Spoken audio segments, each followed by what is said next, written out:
हाथरस हादसे में 121 लोगों की मौत हो गई। इस घटना के बाद अभी कुछ लोगों पर आस्था हावी है तो वहीं कई लोगों में इसको लेकर जमकर आक्रोश भी है। वहीं इस मामले में पुलिस ने प्राथमिकी तो दर्ज कर ली है, लेकिन उसमें बाबा का नाम ना होना लोगों के गले से नहीं उतर रहा है। पुलिस ने मुख्य सेवादार और आयोजकों को ही आरोपित बनाया है। आपको बता दें, नारायण साकार हरि के वकील डॉक्टर AP सिंह अब अलीगढ़ पहुँच गए हैं। उन्होंने यहाँ अस्पतालों में जाकर घायलों से मुलाकात की कोशिश की, मगर यहाँ सभी घर भेजे जा चुके हैं। अभी हाथरस जाएंगे, वो घायलों और मृतकों के परिजनों से भी मुलाकात करेंगे। सिकंदराबाद जाकर मौका देखेंगे और श्रद्धालुओं से मुलाकात करेंगे। वो एटा और मैनपुरी भी जाएंगे। वहीं पुलिस ने मुख्य सेवादार और आयोजकों को ही आरोपित बनाया है। प्राथमिकी में भी घटना के लिए उन्हें ही जिम्मेदार ठहराया है। वरिष्ठ अधिवक्ता संतोष कुमार कहते हैं कि घटना के पीछे बाबा की बड़ी लापरवाही है। उनके विरुद्ध मुकदमा पंजीकृत होना चाहिए। इसी के साथ पुलिस प्रशासन की भी लापरवाही है। SDM ने जब अनुमति दी तो उसके लिए व्यवस्था क्यों नहीं की गई? उन्हें तत्काल निलंबित किया जाना चाहिए था। आपको बता दें, हाथरस में जिस भोले बाबा के कार्यक्रम में 121 लोगों ने भगदड़ में जान गंवा दी, उस भोले बाबा के देश में कई आश्रम है।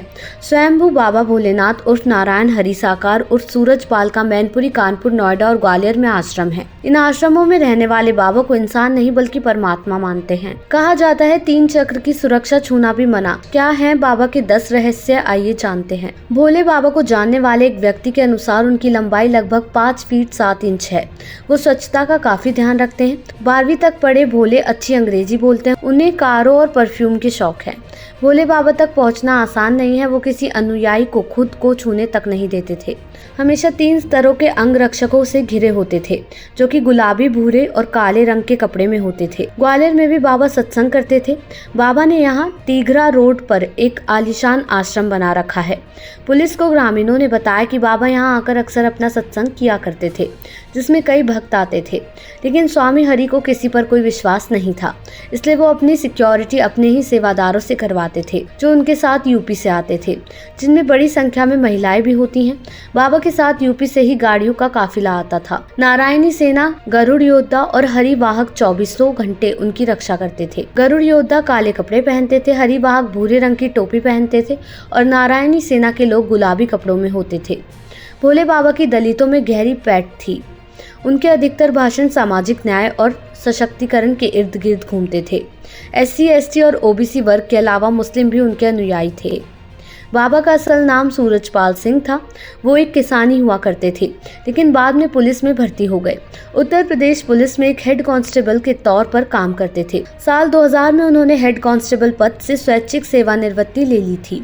हालांकि कहा जाता है कि हेड कांस्टेबल की नौकरी के दौरान इटावा में बाबा पर यौन शोषण का मुकदमा दर्ज हुआ था, जिसके बाद उन्हें पुलिस विभाग से बर्खास्त कर दिया गया था और वो जेल में भी रहे थे।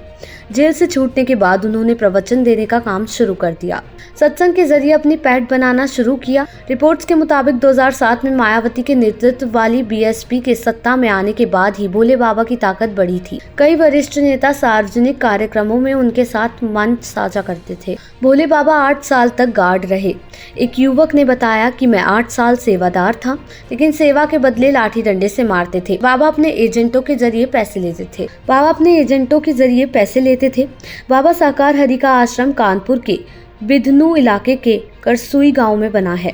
आश्रम को लेकर करसुई गांव के लोग खासे नाराज रहते हैं। ग्रामीणों के अनुसार बाबा के आश्रम में गलत काम होते हैं, गलत लोग आते हैं। एक शख्स ने दावा किया कि कुछ महीने पहले एक लड़की आश्रम से गायब हो गई थी।